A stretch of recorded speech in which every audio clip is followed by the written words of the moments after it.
uniforms folded, flag hangs on the wall. Traded steel and thunder for silence in the hall. The mission's over, the deployment's done, they said. But the war inside my head, it hasn't left instead.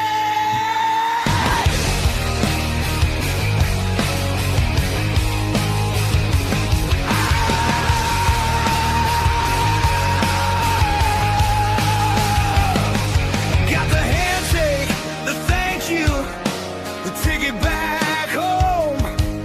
Now I'm standing on the sidewalk, feeling utterly alone. This freedom is a cage that I can't seem to break. Every single morning it's a future I might forsake. Lost the rhythm, lost the drive, the structure disappeared. The invisible wounds are the ones that I truly feared. I'm walking on a wire, the pressure's coming down. Is there anyone listening in this lonely town? Full speed ahead after battle. All right, ladies and gentlemen, welcome to another episode of Full Speed Ahead After Battle here on the Military Broadcast Radio, where we give veterans a voice. March 23rd, it's another Monday. Great episode last week, a lot of great feedback, but we've got another great guest tonight, two of them this time, some senior chiefs from the Navy. It's going to be a full Navy show tonight. But before we get to that, we're going to put out the numbers that we put out every week. 22 veterans committing suicide every single day. But as we've talked about in recent episodes, the new report out shows that 17 and a half veterans, it's gone down from 22, 17 and a half veterans on average committing suicide every day. However, that's still 17 and a half too much. And a lot of that, one of the major causes of that is that transition from service to civilian life, which we all know as veterans is very difficult, no matter how much you plan for it. Some of us wait until it's too late. Some of us try to do it before we get out. But as the saying goes, everybody's got a plan until you get punched in the mouth. And sometimes that civilian life is that punch in the mouth. For certain people, when you get out when you least expect it, like some of our stories tonight, changes things a little bit more. When you thought you were going to make a career out of the military and life happens, things happen that are beyond our control, things that we still struggle with, and we're going to talk about that as well. But also other studies, 1.6 million, almost 1.6 million veterans in Texas alone, largest state in the United States for our veteran population. Here in DFW, we're the third largest area out of the state of Texas for veterans. And that's why I do what I do, whether it's with this show or District 21 VFW, Suicide Awareness Chair, working with our veterans, especially when we have that local base over here. Many of the old timers know it as Carswell, but now it's the Joint Navy Air Force Base out there. So large veteran population that needs that help out there, along with the leading cause being that transition. It's also the lack of the VA. A lot of veterans, nearly 60% of veterans in Texas alone, do not get signed up for that VA healthcare. And that's where we all start to struggle. Everybody thinks it's not for them or others deserve it more than them. That's just not the case. Whether you're served or not, if you're eligible, get signed up at the VA. You're not taking benefits or money away from anyone else, no matter what they tell you.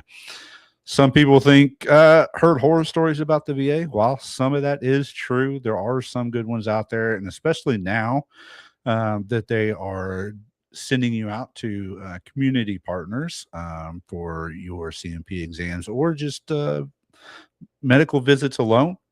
They're definitely a lot better. I can attest to that. Going locally here, so much better than driving all the way to the Fort Worth VA. But anywho, what's been going on this last week? As you all know, I'm about a month into the new job. or I call it a hobby.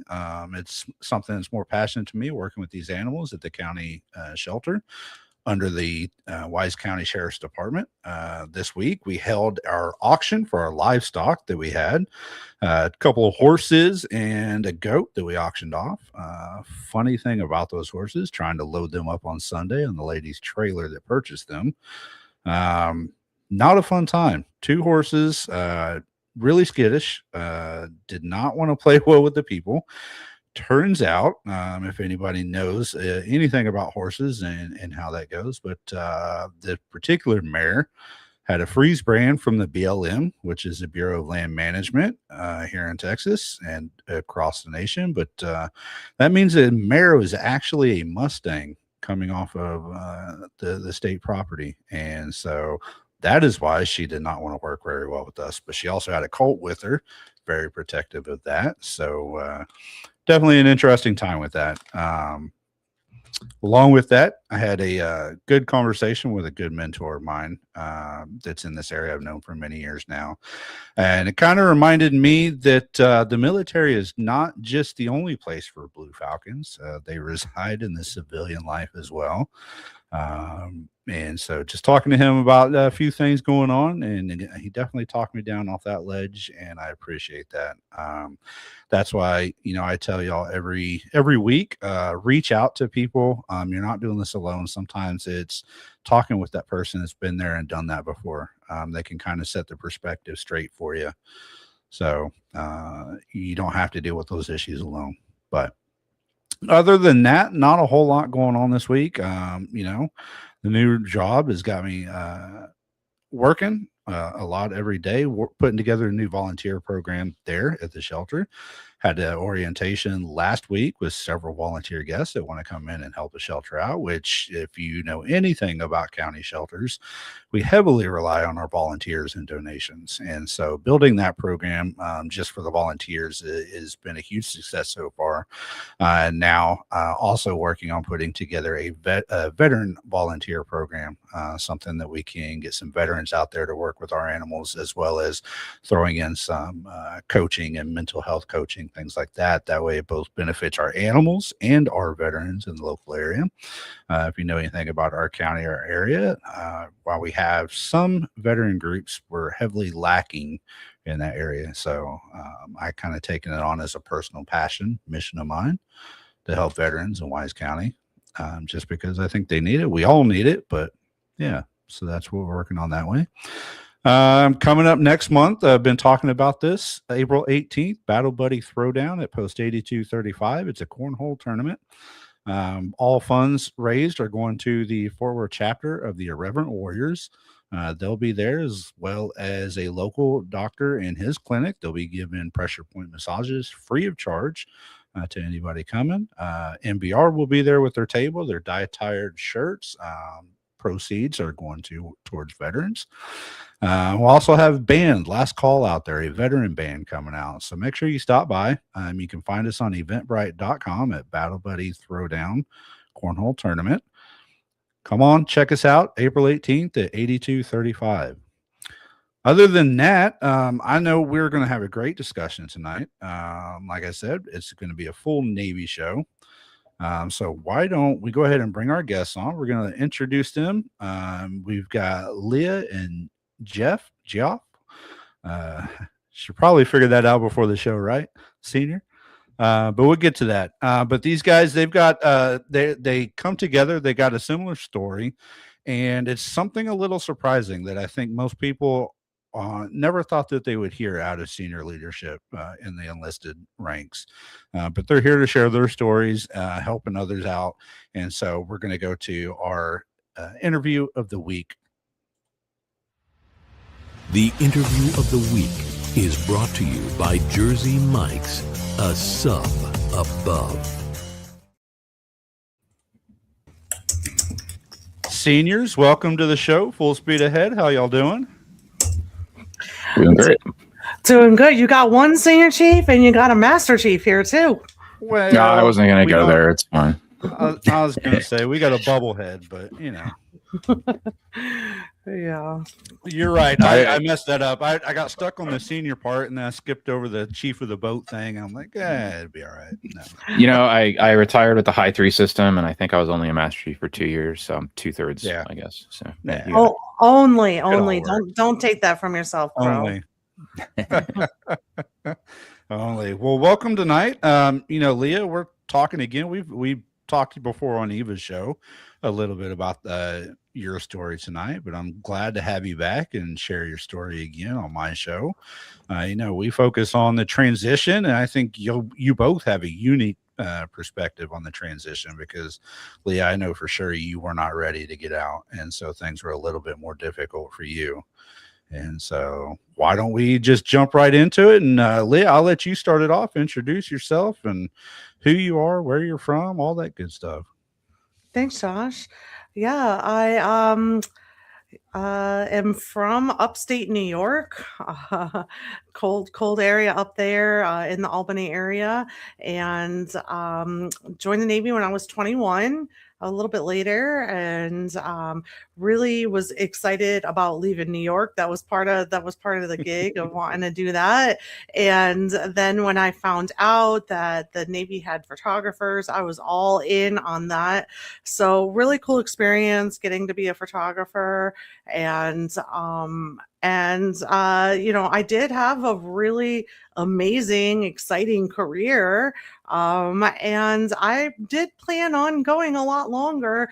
My body gave out a little bit too soon and derailed what I thought was the best plans. As you said, we all have the best laid plans. Right. And, even when I did realize that I was getting out, I thought that I put together another really, fail safe plan. I'm really type A personality. I love to have all the plans. And even then I got to realize that, life took some different turns and directions. And, but I have to say that, in hindsight and looking back and putting some space between me and my transition, into civilian life, that I'm thankful for the way that it all worked out. I'm thankful for the twists and the turns and the pivots. And there were definitely days where I couldn't even imagine I'd ever say that. There were days that I was just in dark, low places. And it does get better. It does get better. It does. It does. And all those experiences just make you into the person you are today. And now you're helping people. And I've always thought that, everything happens for a reason, and whatever that reason may be, we don't know, but here you are. Your reason is SeaWaves, helping other people, and you're just kicking ass over there. I'm seeing you all over the place these days. So, I'm trying. Great. I know you are. Mass Chief, how about you? All right. Yeah, so my name's Geoff Walker. I joined the Navy in January of 2000 out of the Los Angeles MEPS. I grew up just north of LA. You can probably hear that when I say like too much and, and all my dialogue. I am a Californian at heart, even though I'll probably never wind up back there. But yeah. And I was on 4 different submarines, did a bunch of deployments on subs. I was all fast attack submarines. Similar to, Leah, to echo that, my career didn't necessarily end the way that I wanted it to, but I don't look back on my time in the Navy, with lament or regret or anything, because that all kind of shaped, the person that I am today and the things that I value in life. And, it was overall a good thing. And transitions challenging and complex, and I'm sure we'll have a lot to talk about as far as, our journeys. So I don't know, probably, I don't know how we want to segue into Leah and I's stories intersecting. Or not, but no, you're good. I got into, my big help, or what I want to help with the veterans, is that transition, because I was expecting to stay in 20 years as well. I got out at 8 years because under Obama, they were downsizing heavily at that time. And so, as many people, I guess the Navy's a little bit different. in their rank advancement, right? You take the test and you can pass it, but you still don't advance because you don't get high enough. And so I was advancing, but not hitting that sweet point. And after so many times, you're out, right? And they just kick you out. And so that's what happens to a lot of sailors, and you're not ready for that transition. And here you are. What do you do next, right? And so I think all three of us have that unique perspective of we weren't ready to get out. We got out because somebody else or our body said no, and we had to figure out what to do. And I ended up sleeping on my old man's couch, and trying to figure out what to do from there. And finally, I'm doing all right. But let's talk about you two. What was your extenuating circumstances that said your time's up and you got to figure out something else now? Sure. So Leah, do you want to go first? Or you want me to go first? You go first. Okay. So Leah and I actually met in treatment together. I struggled with an eating disorder while I was in the Navy. I developed it in the Navy because of the Navy. I did not have an eating disorder beforehand.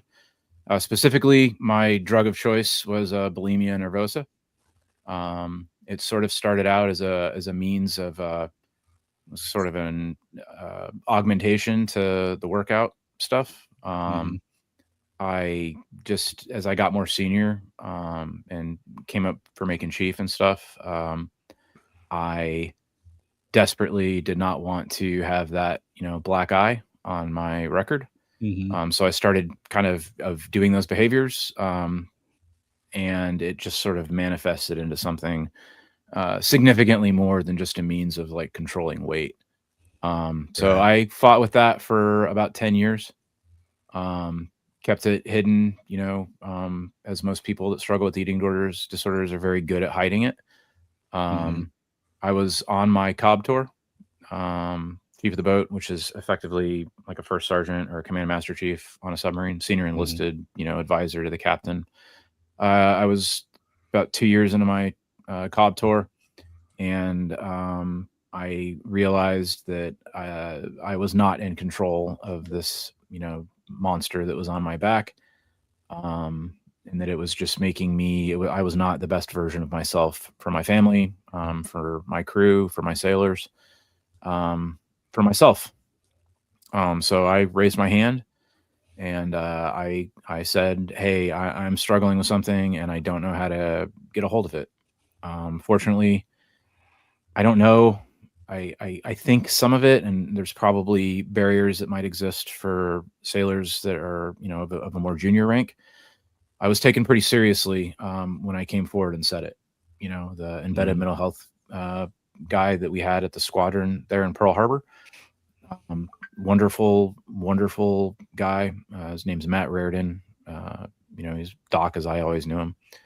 He was the embedded mental health guy. I had a really good relationship with him because I was a big believer in people getting help, on the mental health front while they were in to, sort of doing the preventative maintenance of our minds, in order to stop things from getting to the point where they're out of control.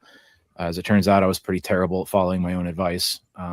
But anyways, when I went up and talked to him and we went through, like what the behaviors were, how frequent the behaviors were, it was like, hey, we really gotta get a hold of this, and hit this hard.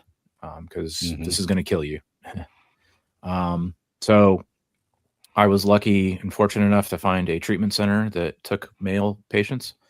And that treatment center was called Veritas Collaborative at the time. I think it's the Emily program now, right, Leah? Yeah, they got changed to a different school and different program kind of absorbed them. But anyways, this hospital facility had like 24 beds, maybe something like that. Yeah. And then 2 chief petty officers wound up in there. And that was sort of the genesis of Leah and I's relationship, where it was sort of like, hey, like, what are the odds that there's 2, people that are in the military that, and, obviously having the connection is, as chief petty officers helped. But like, there's something going on here because as we talked, our stories were very similar. And so we met in treatment. You know, we both have our own journeys on, you know, recovery and how we came to where we're at and all that. I ultimately decided that I wasn't going to be able to maintain recovery and, you know, meet the requirements that were there, that I needed to do in order to function as a command master chief petty officer, you know, moving forward. So I made that determination at that time that, like, hey, you know, it's been a fun ride. I was already over 20. So I elected to, you know, medically process out at that time. So, you know, and I transitioned out. That was, I transitioned, man, almost 5 years ago, which sounds crazy because it still feels like it was yesterday. Right. Retired out of Pearl Harbor, moved out to South Carolina for a couple of years, worked in a steel plant, doing fabrication for the Navy on aircraft carrier stuff. And then ultimately I wound up taking a job up here in the Washington, D.C. metro area. I live in central Maryland, closer to Baltimore, actually, probably. But I'm a defense contractor. I do software development and testing for submarine trainers now. So, and I got 6 kids, all under the age of 18. So I'm pretty busy. That's my excuse as to why I don't get to help out as much. But, you know, I actually got recently involved with my VFW recently. You know, I've kind of come back to where when I first got out, you know, it was like I wanted nothing to do with any of that stuff just because I felt a lot of shame.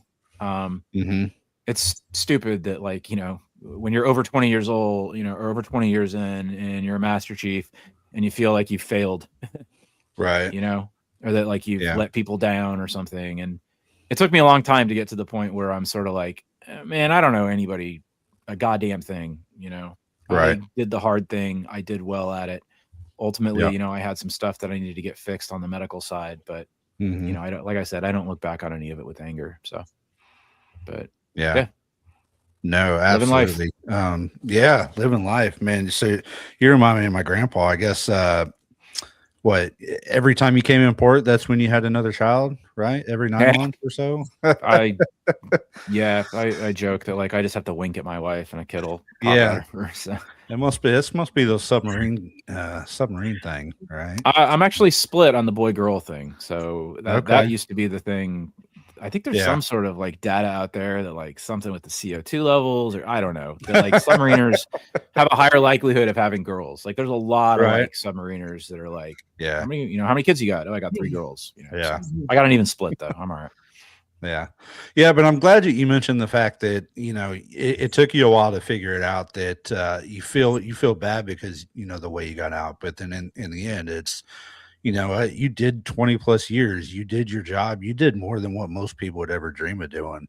And so there's no shame in that. I mean, we've all got our own mental, physical demons or whatever you want to call them, but it's when you start owning them and start living up and sharing your story that helps other people, and that you can finally be at peace with yourself. So, yeah. And I was very, oh, sorry. I was very, no, you're good. You're good. Go on my way out with the guys and stuff. I say the guys because I was on a fast boat that was all guys. So I'm using that term correctly. But I was very transparent about it, you know, because I felt like it was important that even in the course of getting help, that I tried to set an example and set a standard in that. And since then, you know, I've had a lot of sailors of mine reach out to me and just say, hey, you know, Master Chief, thanks for being honest, because, you know, I saw what you did. It enabled me to find, you know, the strength to go out and ask for help with this thing that I was dealing with. And that means like the world to me. That means so much more than anything else, you know, any operational thing that I did or whatever, just to know where there's like a kid out there that was like, hey, it mattered, you know, that you were still thinking of us, you know, on your way out. So, and no, that's, you know, for the longest time, you know, the Chiefs were looked at as like almost, I don't want to say cult, but you know, what happens in the chief mess stays in the chief mess. You look out for each other, and, you know, you sweep things under the rug, and you guys can never do any kind of bad, right? That was always the the rumors that, you know what, y'all can't get in trouble for anything. But it's it definitely means a lot to the junior guys and girls when you start seeing khaki step up and admitting that, hey, look, we need to take care of something. We need to have this discussion. It's not just us. there's other people, and there's people like y'all out there that are killing yourselves to stay underweight when you still see some khakis and other people out there that are 500 pounds, and it's like, how are you guys staying in doing what you do when there's people like us trying to kill ourselves to be able to stay in? It just doesn't make sense. There's a lot of questions and resentment, I think, from some of the people. But yeah, Leah, your story, I don't want to lose you. So no, there's a lot of similarities, and there's some differences. One of the differences with me is that I had my eating disorder before service. I was 11. But I was at an event on Friday, and we saw in the chat there, Eva said, hey Leah, long time no see. Eva has another podcast, and I saw her at this event at the Military Women's Symposium in North Carolina. And they this is the Valkyrie Project, and they put out this whole research data that they've been doing, and they put out that 65% of women, now granted, this is the Military Women's Symposium, this doesn't mean that this isn't impacting our males, because clearly it is, but the data on the women's side was that 65% stated that they have to do things to shrink their body to feel like they're within standards. But it also showed that 81% had a distorted view of what the standards were for their body. So Geoff's point of this developed as a way of navigating standards, and then it kind of grows into other things. Like he uses very distinct words that if you clue in on it, I think it's A, part of my public affairs background, and B, part of my neurodivergence, that I clue in on like certain words. And he said my drug of choice, and that is, oh my goodness, that just says so much in that, is because we look at coping mechanisms, right? So there's a whole bunch of reasons and ways that eating disorders develop.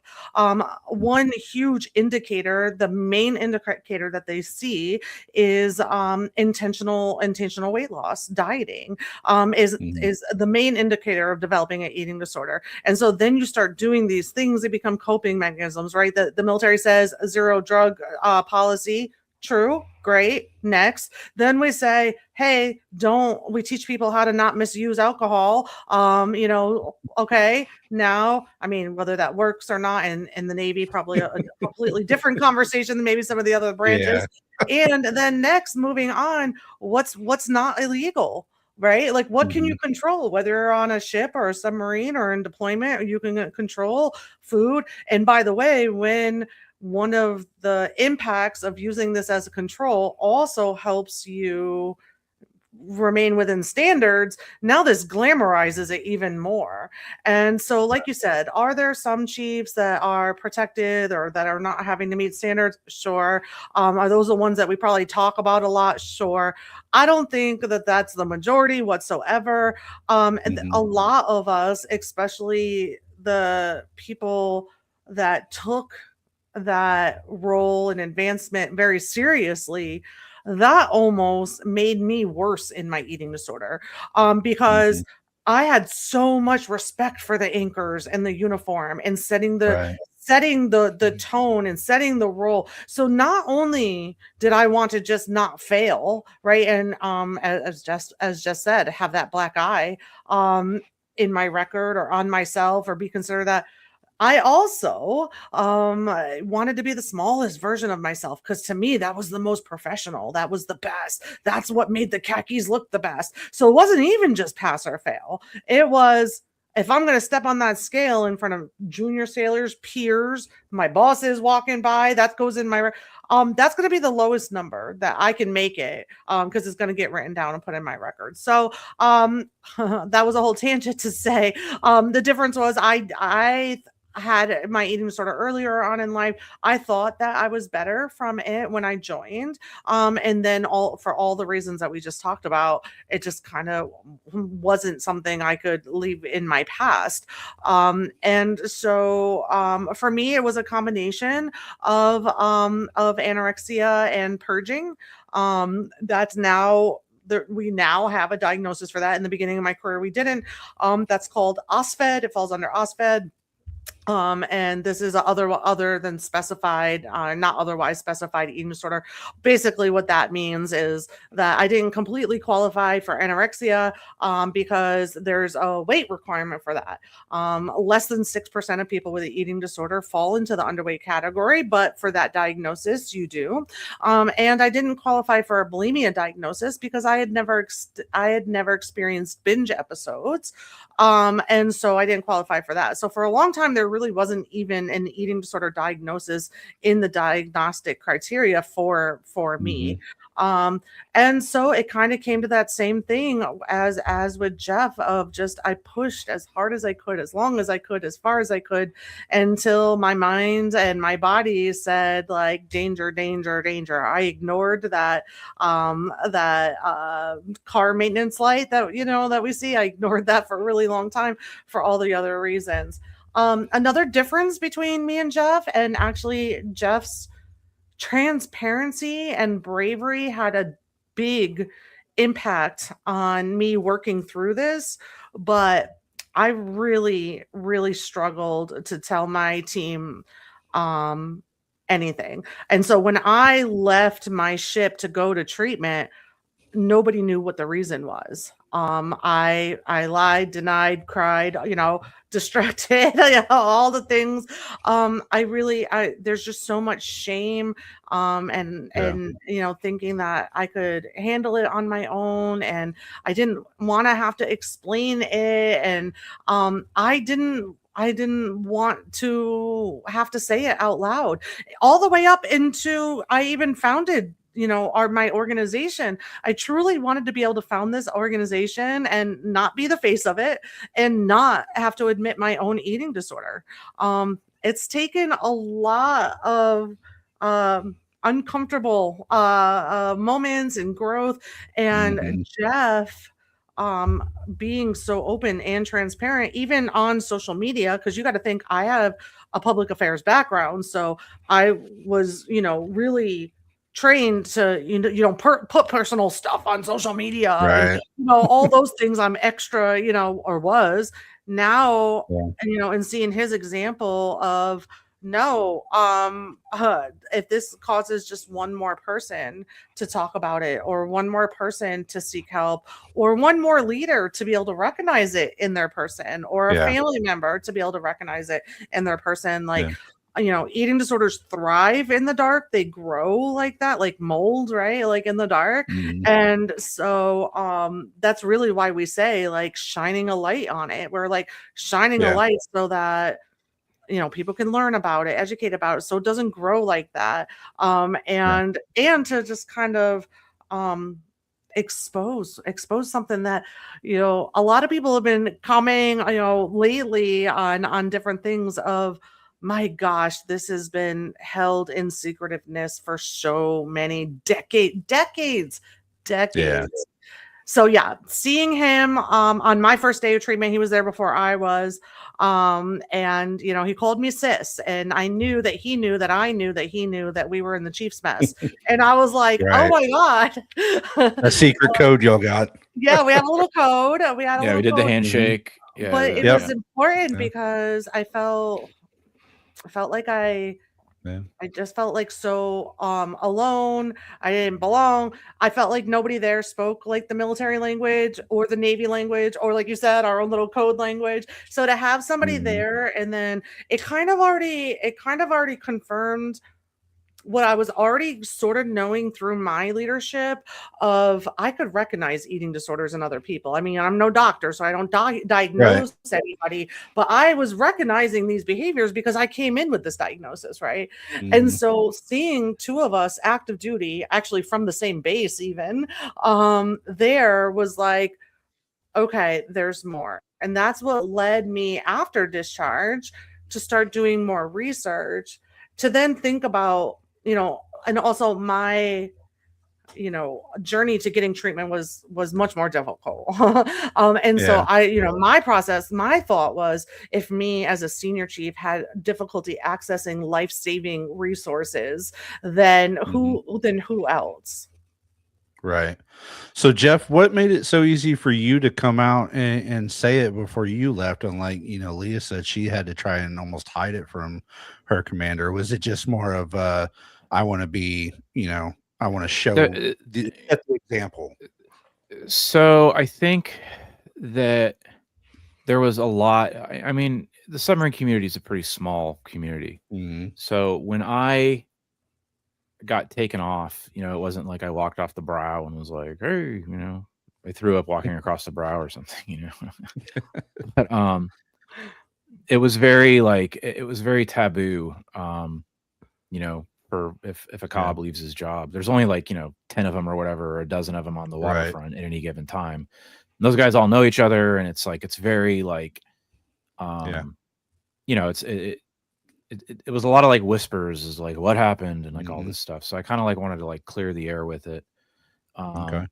That, and I think Leah talked about it a little bit, just about how the eating disorders thrive in isolation. Um, the secretive nature of it is so prohibitive to so many people getting help. Mhm. It's sort of like giving it a name, calling it what it is. And then for me personally, community was probably the number one thing that helped me start on my journey to recovery. It was Yeah. being with other people. I was so terrified too, because it's like, here I am, 38 years old at the time, father of 5 at the time, uh, and I'm, a fairly straight guy. I'm a Sonar tech, so whatever. There's always jokes about us. Yeah. Especially the What sub happens on sonar. deployment, whatever. Anyways, so to what the hell am I going to have in common with anybody at this treatment Yeah. facility, right? Because only only women get eating disorders. I And it's was going to something that, ask, is that, Leah, is that what maybe kind of shuts you down from wanting to open up? Because everybody, when they hear a female has an eating disorder, it's like, yeah, no, go figure. They all do. But when the guy comes out and says it, it's like, no, guys don't get eating disorders. It's almost like there's a stigma between the two. I mean, so I don't want to say all girls have eating disorders. I'm saying some people, their minds go, well, it's a female, of course, because in the Navy, it's still up to a point was still the old school, right? But well, Leah touched on it, right? About Yeah. the behaviors, or having a poor body image or whatever. Yeah, sure, that's Mhm. stronger in women, but men struggle with that too. We just suck about talking about it, like everything else, right? But there you go. There I you can't go. tell you how many guys I've had tell me afterwards, or just through, just being open about it, like, hey, yeah, I struggled with that too. I think a very important thing to touch on, and one of the key things that I want to talk about, with the awareness aspect of just how prevalent this Mhm. is in the military and why this is a breeding ground. You traditionally associate eating disorders with professions that place a high emphasis on body image. All right. Right. So, typically you'd think, well, yeah, actors, dancers, models, but then Right. start thinking about the male aspect of it: wrestlers, divers, Mm. people that do UFC, where you have to make a certain weight by a certain place. I Yeah. guarantee you, in that community, it is a problem as well. But to Yeah. go circle back to the military aspect of it, the military places an extremely high emphasis on body image, whether or not we like Yes. to think about it or not. And even from the male perspective, I can tell you that every time you get your dress uniform out, that's your little black dress. Mhm. Especially if you're a senior, where you have a public facing image, as you move Yeah. into more leadership roles. And there's so many other things, that can lead to the inception of these within the ranks. I think it's Right. also very important to think for men as well, that eating disorders don't always manifest just through disordered eating behaviors, right? With Yeah. men, oftentimes it's a combination of another thing, which is exercise. Leah, I don't remember what the technical term for that is, right? Is it exercise anorexia or something like that? It could fall under orthorexia. Okay. So it's the exercise, and that's one of the ways that I like to describe it. So it's like, I never failed a PRT. I made sure of that through my eating disorder, and because I was a runner. Yeah. I ran a lot, and part of what was always going on in my head, was basically, it's like the task manager for your Windows machine. No matter what I was doing, there were always processes that were running. And those processes were things like, okay, I just had a Cliff Bar, that's 220 calories. If I get on the elliptical for 45 minutes, at this clip or whatever, I can burn 550. So that's 240 minus 550. Okay. That puts me at a net negative, of whatever. I'm not doing math in my head because I don't have to. Yeah. Anyways. It's too much math. And then it's like, then I had a banana. Okay. A banana's 60 calories. All right. And then it's like, oh, and then I purged, whatever I ate. So that's another minus 500 calories. But if I go run 5 miles, then I'm going to be able to, burn another 200. So it's like that was constantly going on in my head. And the exercise aspect of it is a way in which it manifests a lot of the times in men. Yeah. So I think that's a little bit, I wanted to touch on that, specific to the male aspect of it, touching on that professions that place an emphasis on body image. When you step back and you think about it, when most people hear that and they're like, oh shit, yeah, the military is exactly that. Then you factor in like what the root cause of eating disorders actually is, which is not, it's not the food. It's a self-critic. It's an inner critic. Yeah. It's a control thing. And so if you have a strong inner critic, which is generally what successful people have, because successful people are people who hate themselves more than, the person next to them, or hate themselves more than their own worst enemy. And you're constantly worried about failing, and you're unable to celebrate victories, and you're unable to relax, and you're always worried about what the next thing coming around the corner is. If you act like that in a leadership role or, in a professional capacity, you're going to be really good at your job. You're going to be sought after, and you're going to do well because all those things are constantly running. But that's where like the eating disorder thing comes in. And that's why it's not about food. Nobody hates me more than myself. So let's get into the transition talk then, because as we said earlier, both of y'all had kind of unexpected getting out, right? You weren't planning for it. And you would think when senior enlisted like yourselves are getting out, you've got game plans, you've got the experience, you can easily jump into something different. But disorders, I'm sure, do not go away. So it's something you're constantly managing. And then now you're in a whole new world of a place that you don't know, trying to find your new mission, your new purpose in life. And so what was it that kept y'all going or got you going? Was it the networking with your family? Was it each other or shipmates? Or, what helped you get going in your new purpose in life? I'll take that one first, bro. For me, it was a lot of flailing around until I founded SeaWaves.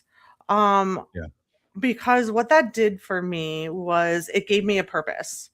It gave me something to build. It gave me a creative outlet. It gave me a reason. It really filled like the need. And so, and that was not on my plan whatsoever. Like, so, we talked about this, and on Eva's show, that my husband and I ended up aligning it to where we were retired the very same day. And we moved to Florida that day. And I remember like, once I accepted the fact that I was not going to fight the medical discharge, because I had hit my 20 years as well. Kind of similar to Geoff too, of just like, I know I can't have recovery and be in the military. So I had originally thought that I would, as soon as I could get my strength back and I was feeling better, that I would fight that discharge and keep going. And then I realized I just couldn't have both. So we aligned it for me to move here. And the reason why we moved to Florida was because I was just hell bent.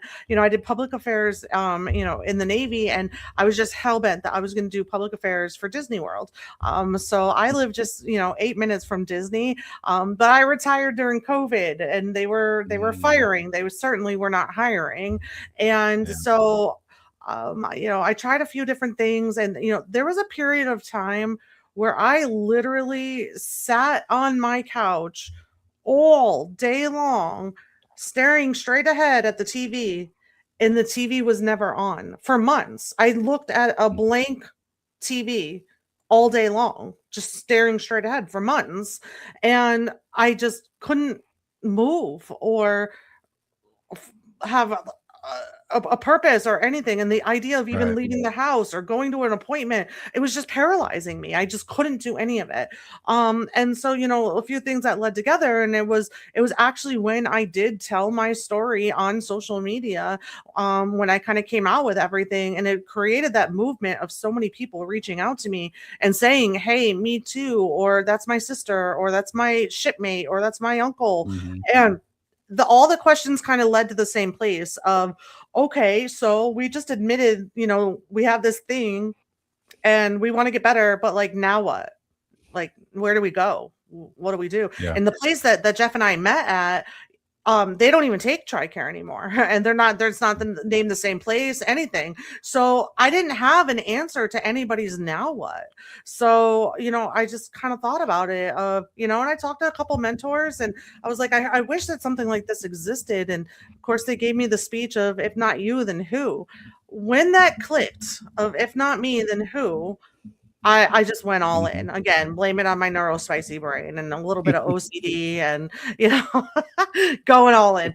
But when I did that, there was a lot of failures. It was hard. I do not want to Yeah. glamorize, starting something, from the ground up, because that's hard too. But it gave me something every single day. There was something I could work on, build, reach out, anything like that. That is really when I saw the shift in myself.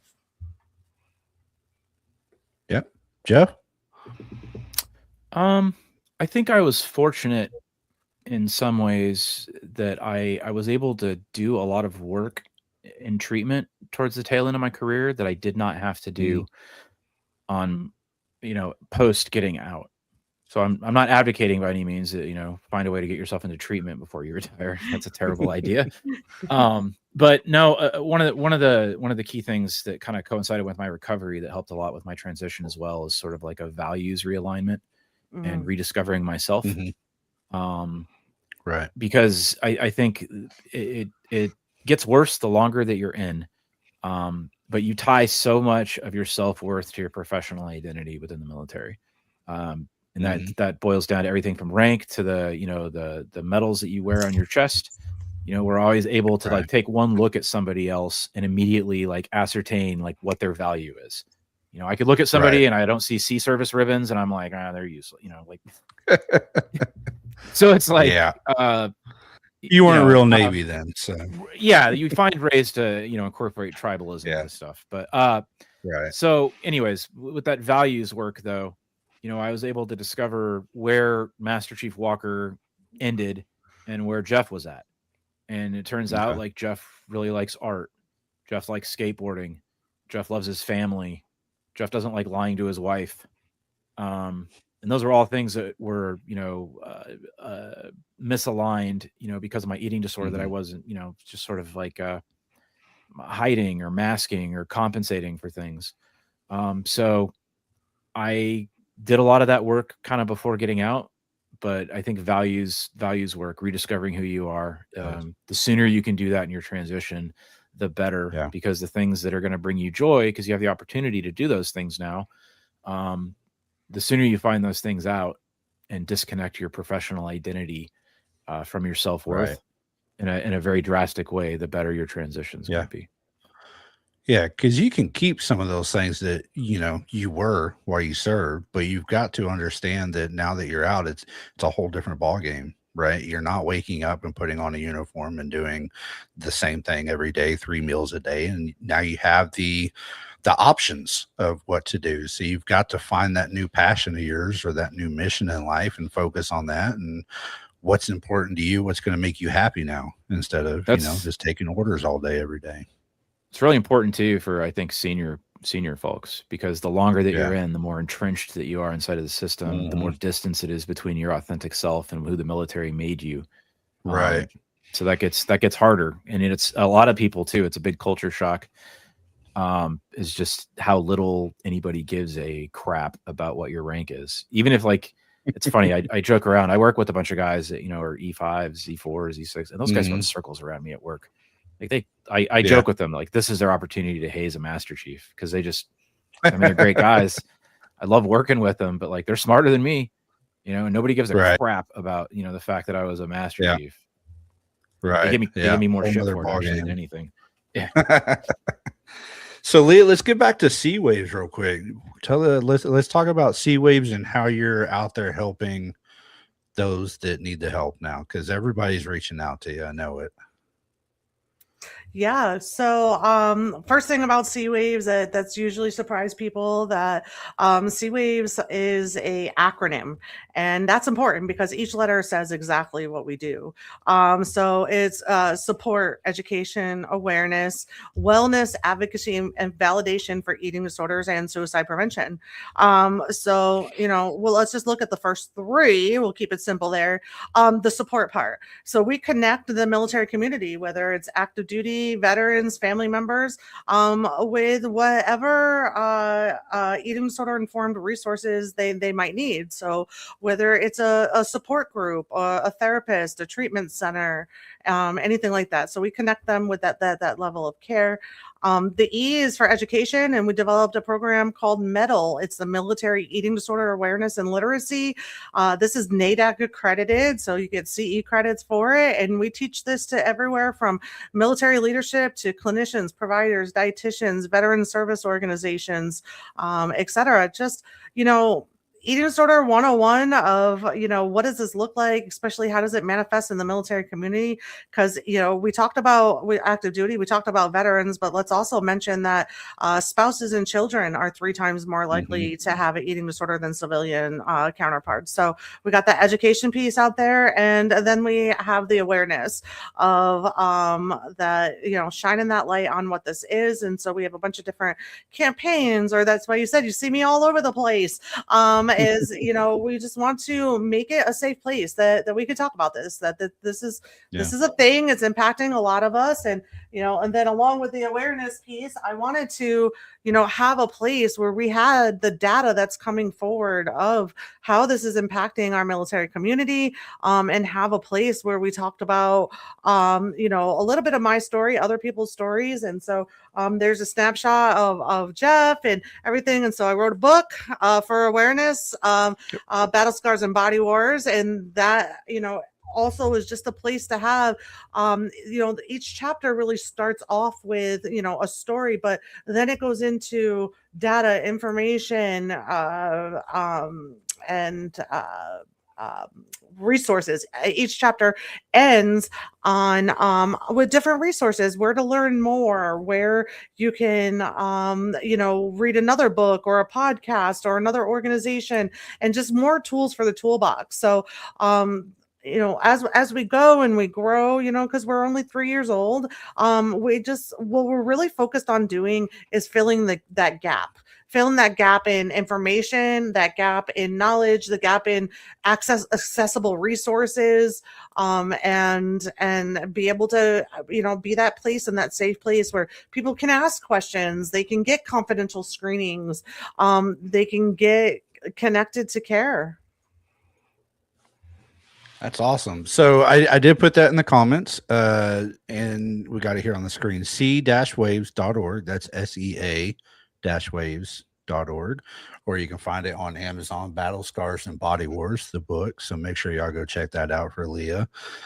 So Leah, that's amazing. I know SeaWaves has definitely helped out a lot of people. I've been following y'all for, ever since we talked on Eva's show, and seeing how y'all are coming so far in such a short time. It's amazing. And, I appreciate both of y'all setting the example for senior leadership, speaking up and speaking out and showing others it's okay to come forward. Right. Because I think we need more of that, especially in the military, that, that really pushes that we're a team here. You're not in this alone. You're not doing this alone. Come talk to us. We can get you the help that you need. You don't have to suffer through it. Right. So normally I'd wait a couple minutes, but we got 2 guests tonight. And so this is the time of the show that I like to run our guests through the 2-minute drill, right? So I want to give each of y'all kind of 2 minutes to speak your mind and your heart and your soul to the people out there of whatever you think it is that you need to manifest into this world. Whether it's focusing on transition or getting help with eating disorders or just being a good person. Let's go. Geoff, I'll let you start out since we kicked it off with Leah tonight. Sure. So I think that my message is that recovery is about perspective, right? It's about how you frame things. And this applies for eating disorder recovery, any form of recovery. You can take two pieces of information, right? And so I'll use a eating disorder frame of reference here. But again, like I said, this applies to alcohol, drugs, anything like that, pornography, if that's a thing. So I could say, be in recovery, and what I've used to determine whether or not I'm in a state of recovery. I've been in recovery for 5 years now. Recovery, when you are in a state of recovery, it's taking a piece of information, and that information could be, I had a purge after a week, and I can sit there and I can say, well, I fucked it all up. I had a purge. I'm a piece of shit. I ruined it. Sorry, I said the F word. I remember you said not to do that. I apologize. It's all right. I screwed it all up, right? And that piece of information, I can frame it like that. Or I can take that same piece of information and say, oh my God, I went a week without having a purge. That's amazing. Okay, how long can I go next time? And that's recovery. And the next time, maybe you go 2 weeks, maybe you go a month, maybe you go 5 days. And then if it's like that, then you say, oh, I've only done it twice within the last, you know what I'm saying? Like, you take the exact same mathematical information, distance yourself from it, and frame it in such a fashion that it doesn't have that negative connotation with it. Right? Yeah. You didn't screw up. You went an entire month. Could you imagine 4 years ago thinking that you'd ever go that, you know what I'm saying? I never thought I'd ever be able to go that far without having a slip. And now it's been a couple years for me. Yeah. And if it happens, awesome. Yeah. If it happens, I'm going to frame it like that. Oh my God, I went 3 years. That's insane. I could have never pictured me being able to go 3 days, let alone 3 years. Oh my God. Mm-hmm. Geoff, thank you so much for sharing your story. Leah, your turn. Let's hear what you got to say. I'm pretty consistent. I usually say a similar thing. I say, need a light, be a light. And I say that with two different punctuations, right? The first one is with a semicolon, because we know the semicolon means your story doesn't end here.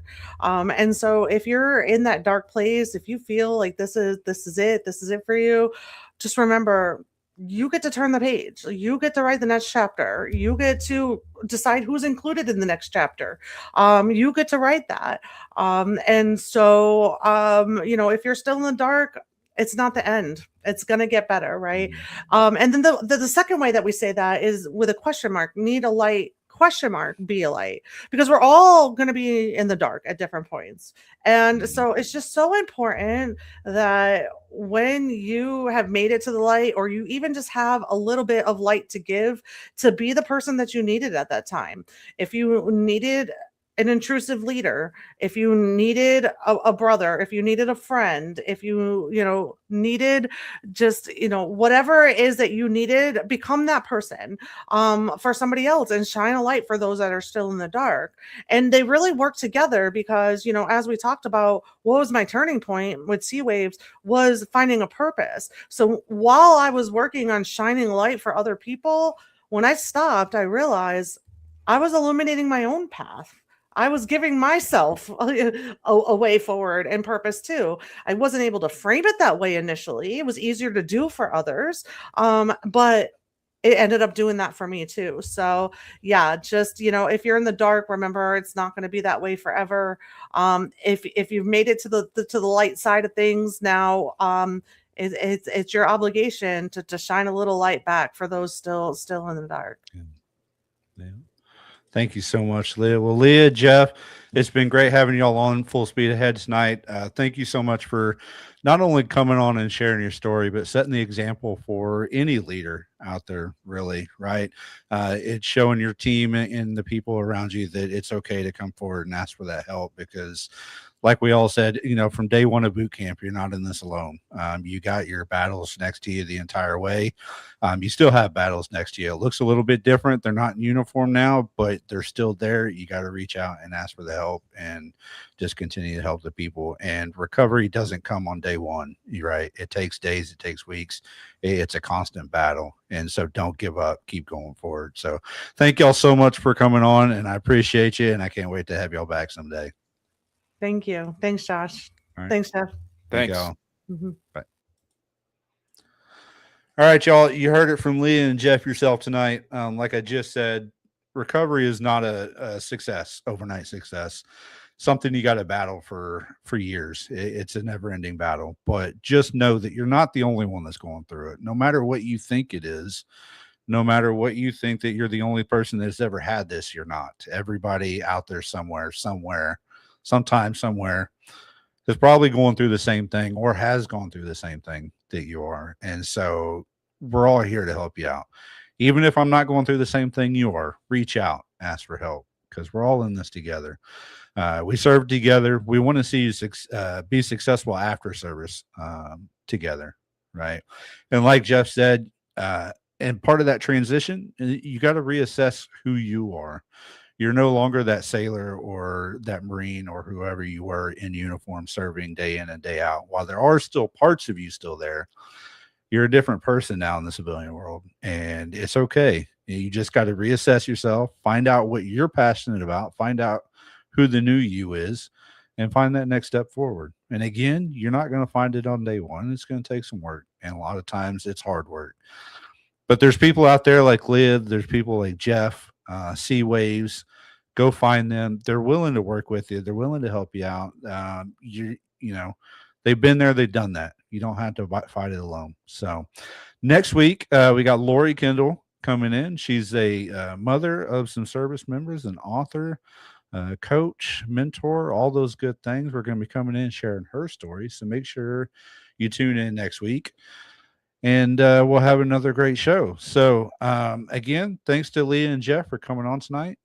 That is going to be the end of this show for this evening. We'll see you next Monday, 7 Central, right here on MBR, where we give veterans a voice. Thanks for tuning in to Full Speed Ahead After Battle. I'm your mental health coach, Josh McCabe, and I'll see you around. Dismissed. Life is like a duck. Tough times don't last, but tough people do. Here at Military Broadcast Radio, we're teaming up with our friends at Die Tired, the veteran-friendly music band spreading strength, resilience, and mental health awareness one shirt at a time. And check this out. Their brand new shirts feature broadcast beaker right on the breast pocket. A reminder that you can weather the storm, and you're never alone. Shirts are only $25, and proceeds support giving veterans a voice. MBR's mission to teach veterans how to podcast and videocast. Because when our vets are talking, they're not overthinking. They're not second-guessing. Together, we stop the 22 stigma. Grab your shirt today at mbradio.us and hit the shop. Or go directly to toramerch.printavo.com/merch/dietiredband. That's toramerch.printavo.com/merch/dietiredband. Suit up, stand strong. Remember, we're unduckable together. You're built tougher than the storm. Ladies and gentlemen, thank you for tuning in to Military Broadcast Radio. As we wrap up today's show, we want to remind you that the podcast of today's episode will be available right after we go off the air. So if you missed any part of the show or want to listen again, be sure to check it out. And remember, we're here to support and honor our veterans. Your stories and experiences matter, and we are committed to giving you a platform to share them. That's right. We're here to give our veterans a voice. So don't forget to catch the podcast and stay connected with us. Giving our veterans a voice.